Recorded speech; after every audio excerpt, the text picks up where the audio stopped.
বক্তব্য কজনের পছন্দ হবে? কেন রিসেন্ট কিছু লোক ওয়াকফ আন্দোলন করছে, তাদের মূল প্রধানের লক্ষ্য শুধু কেন্দ্র সরকারের বিরোধী করা। বাকি যারা খাচ্ছে খাচ্ছি যাক, কেন এরা তো আমাদের ভাগ দেয়, ও তো ভাগ দেবে না। আমি ওই সকল হারাম খদ্দের মতো চিল্লাবো না।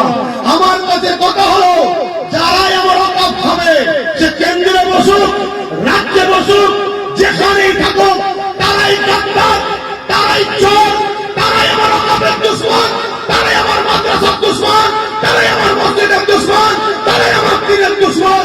সবার বিরুদ্ধে কথা বলতে হবে, এটাই হবে ইনসাফ, এটাই হবে মুস্তাফা জানের রহমতের গোলামদের পরিচয়। আর না হয় তুমি শুধু যে ভাগ দেবে না তার বিরোধী করবে না।